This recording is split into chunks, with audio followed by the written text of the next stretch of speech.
Кайрылуу күн әріптестер, Алматы қаласының өңірлік коммуникациялар қызметі өз жұмысын бастайды. Бүгін біз волонтерлік қызметті дамыту бойынша іске асырылып жатқан жобалар туралы айтатын боламыз.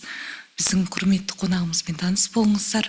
Анарбаева Бағдат Бекболатқызы, Алматы қаласы жастар саясатын дамыту мемлекеттік қоры директорының міндетін атқарушы, Алматы қаласы волонтерлерінің фронт офисінің жетекшісі. Қош келіпсіз, сөз тізгіні өзіңізде. Рахмет, қайырлы күн, құрметті тыңдармандар, құрметті журналистер. Жалпы волонтерлік саласы бойынша айта кететін болсақ, қазіргі таңда Алматы қаласында волонтерлік саласының барлық бағытын қамтитын көптеген еріктілік ұйымдар бізде бар. Жалпы айта кететін болсақ, бізде қаламызда 30-дан астам ірі волонтерлік ұйымдар бар. Волонтерлеріміздің қала бойынша саны 50 мыңнан асады. Республикамыз бойынша осы волонтерлік салада, қоғамдық саладағы ең белсенді қалалардың бірі болып табыламыз. Күнде бізде көптеген бағыттар бойынша әртүрлі шаралар ұйымдастырылып отырады. Жалпы есеппен айта кететін болсақ, алдыңғы жылы біздің волонтерлерімізмен бір жыл ішінде 600-ден астам волонтерлік акциялар ұйымдастырылған болатын. Жалпы есеппен айта кететін болсақ, 60 тоннаға жуық гуманитарлық көмек жиналған болатын. Оның ішінде Түркия елінде зардап шеккен азаматтарға 50 тоннадан астам гуманитарлық көмек, еліміздегі төтенше жағдай болған кезде де түрлі қалаларға гуманитарлық көмек жіберген болатынбыз. Сонымен қатар волонтерлеріміз демеушілердің көмегімен 10 мыңнан астам аз қамтылған отбасыларға көмектесіп, 300-ден астам ата-ана қамқорлығынан айырылған балаларға қолдау көрсетіп, сонымен қатар 800-ден астам жалғызбасты зейнеткерлерімізге қолдау көрсеткен болатын. Жалпы айта кететін болсақ, біздің еріктілеріміз түрлі шаралар ұйымдастырады. Кейбір волонтерлеріміз балалар үйінде ата-ана қамқорлығынан айырылған балаларымызды тегін оқытатын болса, кейбір еріктілеріміз қиын жағдайда қалған немесе жалғыз қалып қалған зейнеткерлерімізге қолдау көрсетіп, пансионатта түрлі шаралар ұйымдастырып отырады. Одан бөлек еріктілеріміз жыл сайын осы қала тұрғындарының бос уақыты, демалыс күндері қызықты, тиімді өтуіне ықпал етуге тырысады. Оны айта кететін болсақ, жылдың жылы мезгілдерінде біз қаламыздың барлық аудандарында ашық аспан астында кино көрсетілімдер ұйымдастырып тұрамыз. Сонымен қатар қаламыздың саябақтарында барлық аудандар бойынша тегін тілдер үйрету бойынша тілдер саябағы волонтерлік жобасы жүзеге асып жатады. Бұйырса осы жылы да осы жобаларымыз жалғасын табады деп жатырмыз.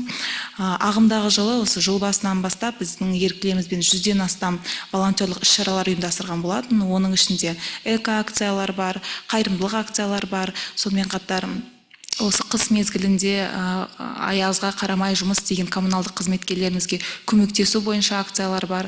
Және де біздің еріктілеріміз жүйелі түрде ұйымдастыратын қан тапсыру акциясы ұйымдастырылған болатын.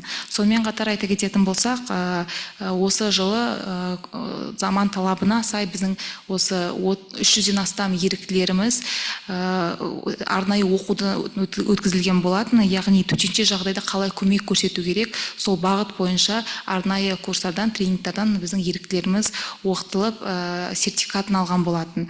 Қазіргі таңда бізде қаламыз бойынша волонтерлер фронт офисі жұмыс атқарады.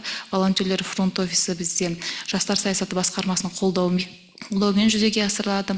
Осы волонтерлер фронт офисінің негізінде бізде еріктілерімізге арнайы тренингтер, сонымен қатар сабақтар, жалпы консультациялар ұйымдастырылып тұрады. Жалпы волонтерлер фронт офисіміз дегеніміз осы еріктілерімізге, волонтерлік ұйымдарымызға қолдау көрсетуге бағытталған бірыңғай бір орталық деп айтсам болады.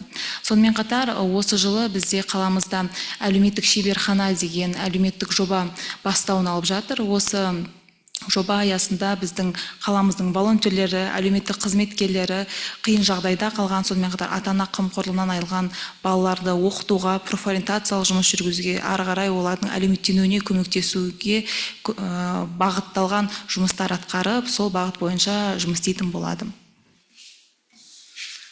Ақпаратыңызға көп рахмет. Құрметті бақылау өкілдері, енді біз сұрақ-жауап сессиясына өтетін боламыз. Первой на нашу конференцию аккредитовалась журналист газеты «Вечерняя Алматы». Добрый день. Скажите, пожалуйста, как развивается сфера волонтерства в Алматы? Можно ли сказать, что волонтерство популярно у нас в городе? И хотела бы уточнить, сколько всего насчитывается волонтеров в Алматы? Волонтерство у нас в городе развивается очень активно. У нас в городе насчитывается более 50 тысяч волонтеров зарегистрированных и более 30 крупных волонтерских организаций. Есть около 100 волонтерских объединений, это и студенческих, это и где взрослые волонтеры работают. Наши волонтеры охватывают все сферы волонтерской деятельности, и многие мероприятия у нас в городе проводятся как и на городском, на республиканском уровне. Поэтому волонтерство у нас пользуется большим спросом, но и зачастую также волонтерской сферой у нас интересуются молодые люди, так как у нас Алмата город молодежи, многие школьники, студенты, работающая молодежь отзываются и участвуют в наших мероприятиях. Следующий вопрос. Спасибо большое. Хотелось бы еще узнать, какая работа проводится по линии общественного фонда Комкор на сегодня. И расскажите, пожалуйста, о текущей работе и планах.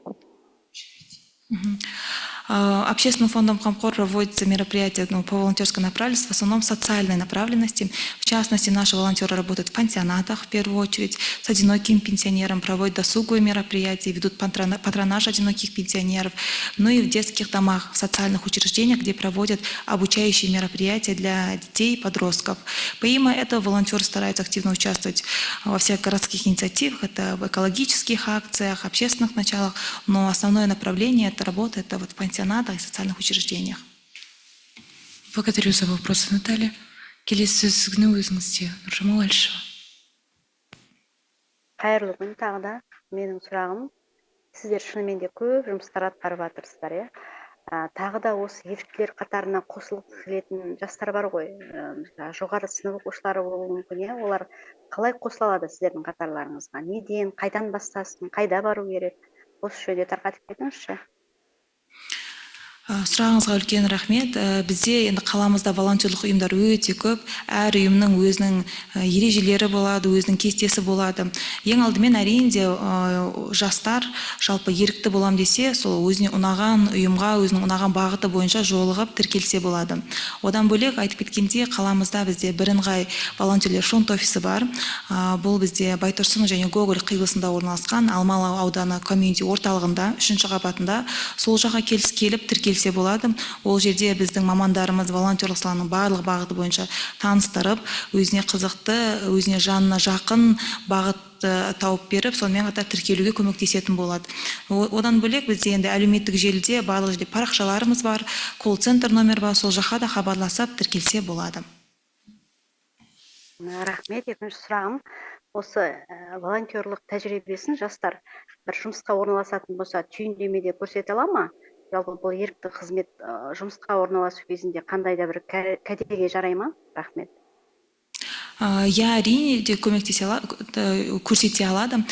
Көп жағдайда біздің волонтерлеріміз түйіндемесінде қоғамдық саладағы тәжірибесі ретінде көрсетеді. Көптеген мекемелер оған қарайды, көптеген мекемелер оны ескереді. Жалпы айта кететін болсақ, біздің белсенді волонтерлерімізді біздің әріптес компанияларымыз, спонсорларымыз өздері жұмысқа шақырып жатады. Өйткені волонтерлық салада жастардың қазіргі таңда заманауи, заманның талабына сай қажет қабілеттер ашылады. Яғни ол коммуникациялық қабілет, адамдармен қалай сөйлесу, сонымен қатар қиын жағдайда қалай әрекет ету керек, соның барлығын волонтерлық салада жүрген азаматтар уақыт өте келе үйренеді. Сондықтан көбінесе қазіргі таңда көптеген ірі компанияларда осы қоғамдық саладағы тәжірибесі бар мамандарға қарап, олар сұранысқа ие. Сұрағыңызға көп рахмет. Можете задать свои дополнительные вопросы?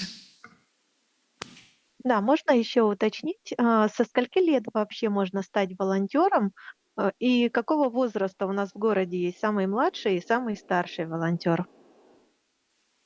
У нас волонтерством занимаются ребятки от 10-12 лет в нашем городе. Зачастую по республиканской практике, мировой практике, зачастую волонтеры становятся от 14 лет и выше. Несовершеннолетних ребят волонтерство мы принимаем по разрешению родителей обязательно, но тем не менее, если даже 12 лет, 13 лет ребята хотят заниматься волонтерством, мы стараемся поддерживать, обучать и помогать в этом направлении. Спасибо за вопрос. Багдад Бекбулатовна, волонтерская деятельность – это неоплачиваемый труд, занимающий немало времени, да? Поделитесь, пожалуйста, как совмещать волонтерство с работой либо учебой. Наверняка этот вопрос будет интересен молодым людям, желающим вступить в ряды волонтеров.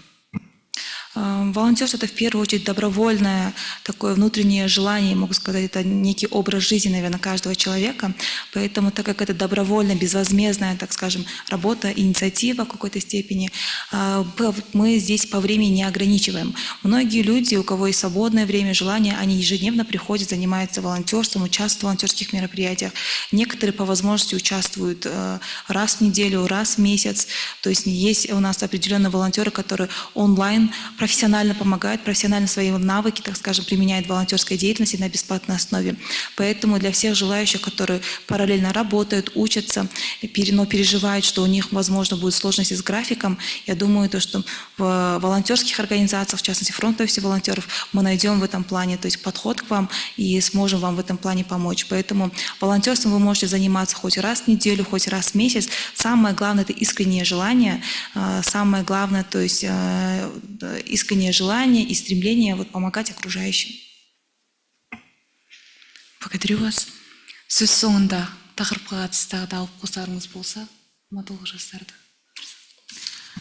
Шақырғандарыңызға үлкен рахмет. Осы бүгін осы жерде мен волонтерлық жұмыстармен таныстырып жатырмын. Сонымен қатар осы мүмкіндікпен пайдалана отыра осы қаламыздың жастарын, тұрғындарын волонтерлық саласымен айналысуға, сонымен қатар айналамыздағы адамдарға қамқор болып жүрге шақырамын. Біздің волонтерлер фронт офисінің есігі әрдайым сіздер үшін ашық. Біздің тарапымыздан консультация қажет болса, немесе волонтерлық саласы бойынша қосымша ақпарат алғыңыз келсе, немесе волонтер болғым келеді деген адамдардың барлығын біз қуана күтетін боламыз. Көп рахмет. Құрметті әріптестер, осымен біз жұмысымызды аяқтаймыз. Сау болыңыздар.